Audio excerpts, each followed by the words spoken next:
Hare Krishna. So, we welcome you all to this reading session on Krishna book, chapter number 15, which is entitled The Killing of Dhenukasur. So, let's begin this session with this wonderful prayer from Sri Chaitanya Charitamrit. Krishna, Krishna, Krishna, Krishna, Krishna, Krishna, Krishna, He. Krishna, Krishna, Krishna, Krishna, Krishna, Krishna, Krishna, He.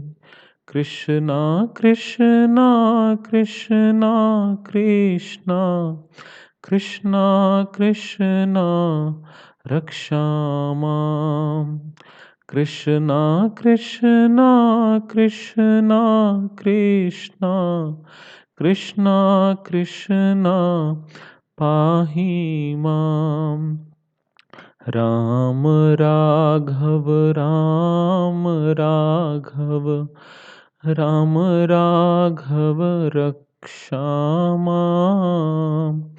Krishna Keshav, Krishna Keshav, Krishna Keshav, Pahi Mam. The Pranam Mantra of Srila Prabhupada.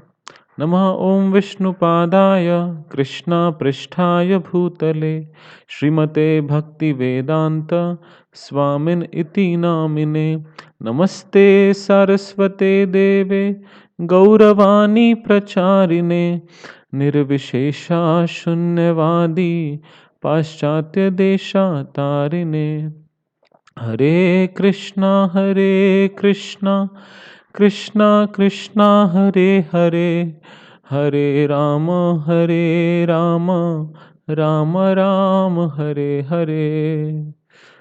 So let's begin this chapter. So far, we had seen that Lord Brahma had prayed to Lord Krishna, and all the cowherd boys they came back to Vrindavan and they glorified the pastimes of Lord Krishna and how he had killed Aghasur. So it was almost an year after the whole Vrindavan Vasis came to know about this Leela.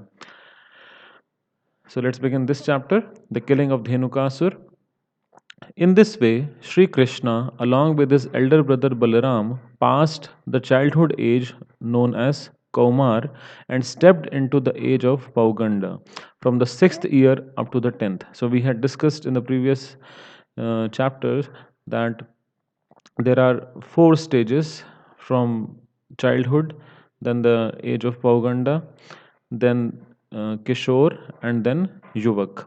So now Lord Krishna has become 6 years old. He has entered into the age of Pauganda. So till that time, he was given the charge. All the boys who were below 5 years of age, they were given the charge of grazing the calves. So now, at that time, all the cowherd men conferred and agreed to give those boys who had passed their 5th year charge of the cows in the pasturing grounds.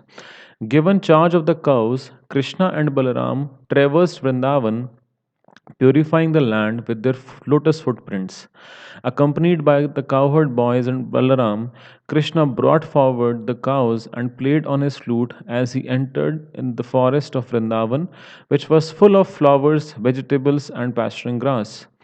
So we can see here that Lord Krishna now, apart from calves, he's also awarded responsibility. All the boys who have crossed 5 years of age have been awarded the responsibility of grazing the cows as well. So now he is entering into the forest of Vrindavan, and which is being glorified here. The forest of the Vrindavan forest was as sanctified. Sanctified means pure, as the clear mind of a devotee, and was full of bees, flowers, and fruits. There were chirping birds and clear water lakes with waters that could relieve one of all fatigue. Sweet smelling breezes blew always, refreshing the mind and body. Krishna, with his friends and Balaram, entered the forest and, seeing the favorable situation, desired to enjoy the atmosphere to the fullest extent. Krishna saw all the trees overloaded with fruits and fresh twigs, bending down to touch the ground as if welcoming him by touching his lotus feet. He was very much pleased by the behavior of the trees, fruits, and flowers, and he began to smile, realizing their desires. So we see that the trees or the animals of Vrindavan, they are in Shantras. The relationship or the mellow that they enjoy with the Lord is not a direct one, but it's a Shantras or a neutral behavior.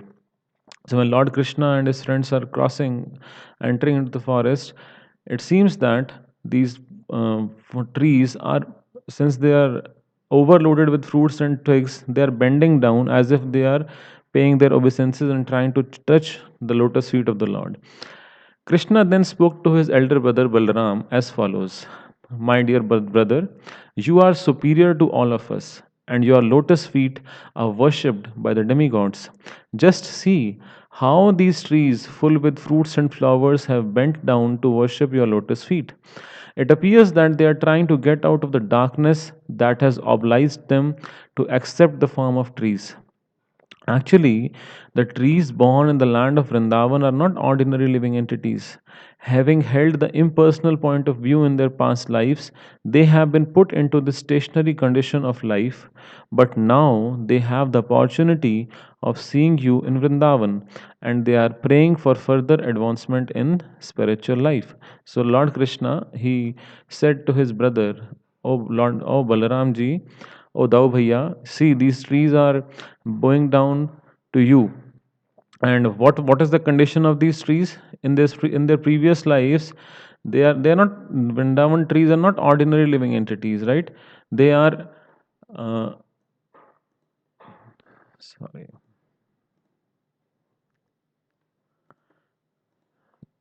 Just a minute. Yeah. So the Vrindavan trees, they are not ordinary living entities. Rather, they were those people who were holding the impersonal point of view in their past lives, and now they have been put into this condition, and now they are praying for further advancement in spiritual life. How? Because they have got the opportunity of seeing you in Vrindavan. They are praying for further spiritual advancement through your personal association.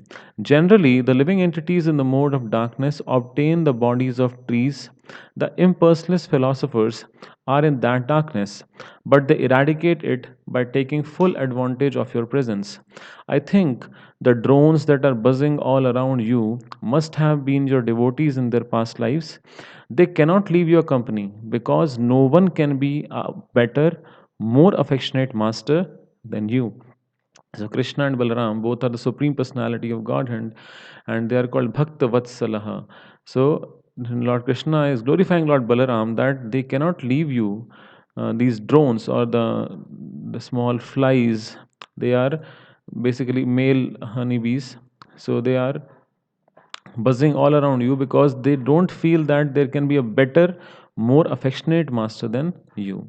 You are the supreme and original personality of Godhead, and the drones are just trying to spread your glories by chanting at every moment.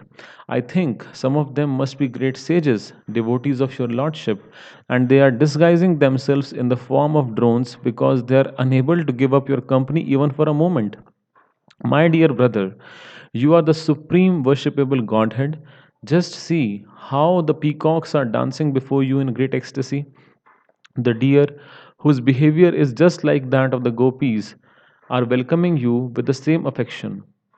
And the cuckoos, who are residing in this forest, are welcoming you with their joyful, sweet cries because they consider that your appearance in their home is so auspicious.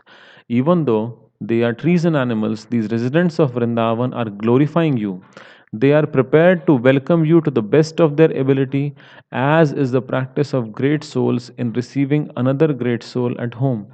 As for the land, it is so pious and fortunate because the footprints of your lotus feet are marking its body. So Lord Krishna is glorifying Lord Balaram, and what is he saying? That even though these animals and trees, they are so delighted and they are in ecstasy to see their worshipable Lord before them, and they are And this land of Vrindavan is so fortunate because it is bearing the footprints of your lotus feet.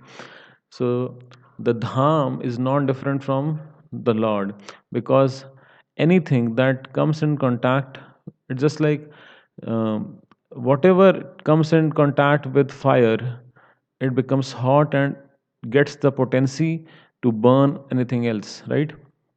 Similarly, a person or an entity which is constantly in touch with the supreme personality of Godhead becomes so immensely powerful that he or she or that entity can bestow mercy, can pass on devotional service to anybody who comes in contact. It is quite natural for these Vrindavan inhabitants to thus receive a great personality like you. The herbs, creepers, and plants are also so fortunate to touch your lotus feet, and by your touching the twigs with your fingernails, these small plants are also made glorious. As for the hills and the rivers, they too are now glorious because you are glancing at them. Above all, the damsels of Vraj, the gopis, are the most glorious because you embrace them with your strong arms, being attracted by your beauty. In this way, Lord Krishna and Balaram began to enjoy the residents of Vrindavan to their full satisfaction as they herded the calves and cows on the bank of the Yamuna.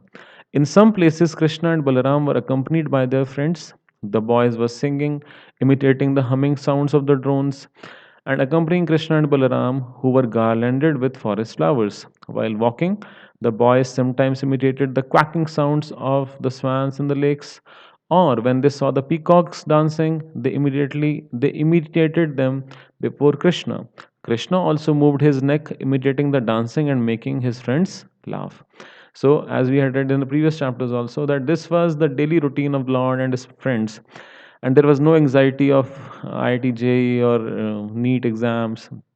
It was such a pleasurable, peaceful life, and it was always a party time for them. No anxiety, just party, party, and always party. The cows taken care of by Krishna had different names, and Krishna would call them with love. After hearing Krishna calling, the cows would immediately respond by mooing, and the boys would enjoy this exchange to their heart's content. So every cow had a different name, and Lord Krishna used to call them with love, and they used to respond to them. They would all imitate the sound vibrations made by the different kinds of birds, especially the chakoras, peacocks, cuckoos, and bhardwajas. Sometimes, when they would see the weaker animals flee out of fear of the sounds of tigers and lions, the boys, along with Krishna and Balaram, would imitate the animals and run away with them. So, although we had read in the previous chapter that Vrindavan is such a place that all the animals live together in love and peace, yet Lord Krishna used to imitate and his friend used to imitate when other animals used to flee in fear on this, hearing the sounds of lions and tigers. So this is a pastime that Lord and his friends used to enjoy. When they felt some fatigue, they would sit down, and Balaram would put his head on the lap of one of the boys just to take rest. Krishna would immediately come and begin massaging the legs of Balaram. And sometimes Krishna would take a palm fan and fan the body of Balaram, causing a pleasing breeze to relieve him of his fatigue. So, this is something we often have not heard, that Lord Balaramji is taking rest and Lord Krishna is serving him by massaging his feet. So actually both of them are Bhagwan. So Lord Krishna is Sevya Bhagwan and Lord Balaram is Sevak Bhagwan. And in this particular pastime, we see that this relationship is so transcendental that Lord Balaram is acting in the position of Lord Krishna's elder brother. So Lord Krishna is behaving just like a younger brother is serving his elder brother. So uh, it's like before also, if we see, Lord Krishna was glorifying Lord Balaram that all these trees are bowing down because of you. So Lord Srila Prabhupada tells that there is no difference between Krishna and Balaram. They are both the supreme personality of Godhead. The only difference is in the color. That Lord Balaram is having fair color, and Lord Krishna is having the color of a dark blackish cloud. That's the only difference. Okay. Other boys would sometimes dance or sing while Balaram took rest, and sometimes they would wrestle among themselves or jump. When the boys were thus engaged, Krishna would immediately join them, and catching their hands, he would enjoy their company, laugh, and praise their activities. When Krishna would feel tired and fatigued, he would sometimes take shelter of the root of a big tree or the lap of a cowherd boy and lie down. When he would lie down with a boy or a root as a pillow, some of the boys would come and massage his legs, and some would fan his body with a fan made of leaves. Some of the more talented boys would sing in very sweet voices to him. Thus, very soon, his fatigue would go away. The Supreme Personality of Godhead Krishna, whose legs are tended by the goddess of fortune, shared himself with the cowherd boys as one of them, expanding his internal potency to appear exactly like a village boy. But despite his appearing just like a village boy, there were occasions when he proved himself to be the Supreme Personality of Godhead. Sometimes, so Srila Prabhupada is telling that uh, Lord Krishna is behaving just like an ordinary village boy. He has expanded his internal potency that these boys do not realize that they are dealing with the Supreme Lord. They are just enjoying their pastimes in the forest and oblivious of the fact that they are in association of the Supreme Lord, just considering him to be one of his wonderful friends. So, but despite there were many occasions when Lord Krishna actually proved that he was Supreme Personality of Godhead. So we'll just study something of that nature. Sometimes men pose themselves as the Supreme Personality of Godhead and cheat innocent people, but they can only cheat. They cannot exhibit the potency of God. While Krishna was thus engaged in his transcendental pastimes, exhibiting his internal potency in the company of the supermost fortunate cowherd boys, there occurred another chance for him to exhibit the superhuman powers of Godhead. This most intimate friends, his most intimate friends. So now we'll learn about the names of three friends of Lord Krishna. What are they? Sri Dama, Subala, and Stoka Krishna. So these are the three prominent friends of Lord Krishna. Sri Dama is basically the brother of Shrimati Radharani. Subala and Stoka Krishna are two other friends of the Lord. They addressed Krishna and Balaram with great affection, love and affection. Thus, dear Balaram, you are very powerful. Your arms are very strong. Dear Krishna, you are very expert in killing all kinds of disturbing demons. Will you kindly note that just near this place there is a big forest of the name Talvan. This forest is full of palm trees, and all the trees are filled with fruits. Some have fallen down, and some are very ripe even in the trees. It is a very nice place, but because of a great demon Dhenukasur, it is very difficult to go there. No one can reach the trees to collect the fruits. Dear Krishna and Balaram, this demon is present there in the form of an ass, and he is surrounded by similar demons who have assumed the same shape. All of them are very strong, so it is very difficult to approach this place. You are, dear brothers, you are the only persons who can kill such demons. Other than you, no one can go there for fear of being killed. Only one can only appreciate the sweet aroma that is coming from that place. It appears that up till now, no one has tasted fruits there, either on the tree or on the ground. Dear Krishna, to tell you frankly, we are very attracted by this sweet aroma. Dear Balram, if you like, let us all go there and enjoy these fruits. The aroma of the fruits is now spread everywhere. Don't you smell it from here? So now Lord Krishna's friends have addressed him, especially Balram ji, that you please help us. We want, we are getting the aroma from this wonderful place known as Talavan, but the problem is that there is a demon by the name Dhenukasur who does not allow anybody and to take the fruits of these trees. These are palm trees, and they are situated in a forest that is not in Vrindavan, but that is Talvan. So as we had read before that there are total of 12 forests in Vraj Bhumi. Vrindavan is one of them. Similarly, Talvan is also one amongst them. So then when they requested, so who are the friends? Stoka Krishna, Sridama and Subala. These three friends, they addressed Lord Krishna and Balaram, and then they wanted that you are the only two who can kill these demons, because nobody else can go and uh, get out of that place without being killed. When Balaram and Krishna were thus petitioned by their intimate friends, they were inclined to please them, and with smiling faces they proceeded towards the forest. Surrounded by all their friends, immediately upon entering the Talvan, Balaram began to yank the trees with his arms, exhibiting the strength of an elephant. Because of this jerking, all the ripe fruits fell down on the ground. So this is what we see, that Lord Balaram is holding the palm tree and shaking it very turbulently, and because of this, all the ripe fruits are falling down, and the boys are trying to collect it. Okay. Upon hearing the sound of the falling fruits, the demon Dhenukasur, who was living there in the form of an ass, approached with great force, shaking the whole field so that all the trees moved as if there were an earthquake.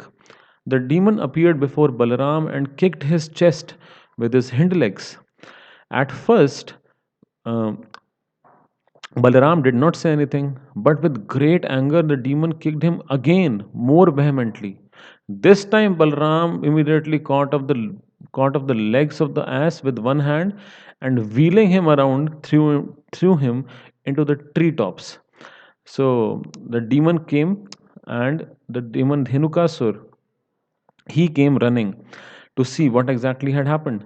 And here we see that Lord Balaram. So the first demon, now if we see over here in the chronology, the first demon which is being killed by Lord Balaramji. Before this, only Lord Krishna had killed Bakasur, Aghasur, Putana, and then Trinavrat. So all these were killed by Lord Krishna. But this is the first instance that Lord Balaramji is killing a particular demon. So what whom Lord Krishna is killing over here, he is the friend of this demon. We'll read just ahead. But Dhenukasur was killed by Lord Balaram by wheeling him around, holding one of his legs, because he came and hit two times on the chest of Lord Balaram, and then Lord Balaram wheeled him around and threw him to the treetop. So this time, while he was being wheeled around by Balaram, the demon lost his life. Just by wheeling, he lost his life. Balaram threw the demon into the biggest palm tree about, and the demon's body was so heavy that the palm tree fell upon other trees and several fell down. It appeared as if a great hurricane was passing through the forest, and all the trees were falling down, one after another. This exhibition of extraordinary strength is not astonishing, because Balaram is the personality of Godhead known as Ananta Sheshnag, who is holding all the planets on the hoods of his million heads. He maintains the whole cosmic manifestation exactly as horizontal and vertical threads hold the weaving of a cloth.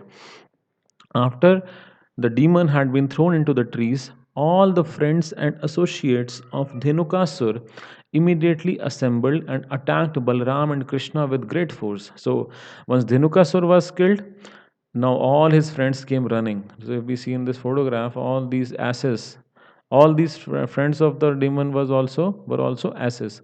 So then Lord Krishna started killing all of them by doing the same thing. Thus, they were determined to retaliate and avenge the death of their friend. But Krishna and Balaram caught each of the asses by their hind legs and exactly in the same way wheeled them around. Thus they killed all of them and threw them into the palm trees. Because of the dead bodies of the asses, there was a panoramic scene. It appeared as if clouds of various colors were assembled in the trees. Hearing of this great incident, the demigods from the higher planets showered flowers on Krishna and Balaram and beat their drums and offered devotional prayers. So, Lord Krishna and Balaram, by their uh, request of their friends, they killed this Dhenukasur, and now all these trees were available to be enjoyed by all the residents of Vrindavan. A few days later, after the killing of Dhenukasur, people began to come into the Talvan forest to collect the fruits, and animals began to return without fear to feed on the nice grasses growing there. Just by chanting or hearing these transcendental activities and pastimes of the brothers Krishna and Balram, one can amass pious activities. So just by hearing or just by chanting these trans, so this is the potency, and this is the benediction that we have received. When Krishna and Balaram entered the village of Vrindavan along with their friends, they played their flutes and the boys praised their uncommon activities. They were so delighted that Krishna and Balaram killed this demon today. Krishna and Balaram did this today. So they were so excited to tell all the Vrindavan Vasis that what Lord Krishna and Balaram did today. Their faces were decorated with tilak and smeared with the dust raised by the cows, and Krishna's head was decorated with a peacock feather. Because he and Balaram played their flutes, and the young gopis were joyous to see Krishna returning home. All the gopis in Vrindavan remained very morose on account of Krishna's absence. So all the gopis they used to feel very bad when Krishna used to go to the forest because they will not be able to get his association.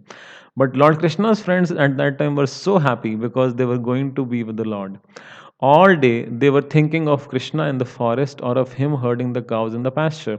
So the gopis were constantly thinking about Krishna. This is Krishna consciousness. That the whole day they were wondering that what Lord will be doing at this moment, and they were always feeling the separation from him. When they saw Krishna returning, all their anxieties were immediately relieved. So, there we see that when the gopis saw that Lord Krishna is, I think this photograph is primarily of when Lord Krishna is going to the forest, but we can see from here that the gopis became very happy when Lord Krishna entered the village back. And when they saw Krishna returning, all their anxieties were immediately relieved and they began to look at his face the way drones hover over the honey of the lotus flower. When Krishna entered the village, the young gopis smiled and laughed. Krishna, while playing the flute, enjoyed the beautiful smiling faces of the gopis. When Krishna and Balaram were immediately received by their affectionate mothers, um, Shoda and Rohini, who, according to the time's demands, began to fulfill the desires of their affectionate sons. Simultaneously, the mothers rendered service and bestowed benediction upon their transcendental sons. They took care of their children by bathing them and dressing them very nicely. So, once they have come back, they were bathed by their mothers, dressing them nicely. Krishna was dressed in yellowish garments, and Balram was dressed in bluish garments. So Krishna is Pitambara Dhari. He wears yellow dress and Balaramji is Nilambar. So he wears Neel, that is bluish garments. So they were given all sorts of ornaments and flower garlands. Being relieved of the fatigue of their day's work in the pasturing ground, they looked refreshed and very beautiful. So after dressing up, now they were properly given ornaments and flower garlands to decorate with. They were given palatable dishes by their mothers and they pleasantly ate everything. After eating, they were seated nicely on a clean bedding and the mothers began to sing various songs of their activities. So we can see that the soul, the center point of everybody's life in Vrindavan is Lord Krishna. So even their mothers, if they are singing the songs of their activities. As soon as they lay down on the bedding, they very quickly fell fast asleep. In this way, Krishna and Balaram used to enjoy Vrindavan life as cowherd boys. Sometimes Krishna used to go with his boyfriends and Balaram, and sometimes he used to go alone with his friends to the bank of the Jamuna and tend the cows. So sometimes Lord Balram used to go, and sometimes he used to go with his friends only. Did not go on some days. So gradually, the summer season arrived, and one day, while in the field, the boys and cows became very thirsty and began to drink the water of the Yamuna. The river, however, had been made poisonous by the venom of a great serpent known as Kalia. Because the water was so poisonous, The boys and cows became visibly affected immediately after drinking. They suddenly fell down to the ground, apparently dead. Then Krishna, who is the life of all that lives, simply cast his merciful glance over them. And all the boys and cows regained consciousness and began to look at one another with astonishment. They could understand that by drinking the water of the Yamuna they had died, and that by the merciful glance of Krishna had restored their lives. So we see over here that after drinking the water of Yamuna, because of the presence of this demon Kaliya, they had all lost their life. But just because Lord Krishna glanced over them, all of them regained their life. So, thus they appreciated the mystic power of Krishna, who is known as Yogeshwara, the master of all mystic yogis. Thus ends the Bhaktivedanta purport of the 15th chapter of Krishna, the killing of Dhenukasur. So, till here, we just entered into another pastime, that is the pastime of Kaliya. And in the next chapter, we will be discussing how Lord Krishna subdued Kaliya and what exactly was the story behind Kaliya's presence in the Yamuna. So everything will be discussed, and why Lord Krishna spared Kaliya. So we'll be discussing this in the next chapter, that is chapter number 13, subduing Kaliya. So for today, we will bring a halt to this session. So thank you very much for attending. Tomorrow at 8:30 p.m. we will be conducting our test, and wish you all the best. Srila Prabhupada ki jai, Anant Koti Vaishnav Vrind ki jai, Nitai Gaur Premanande.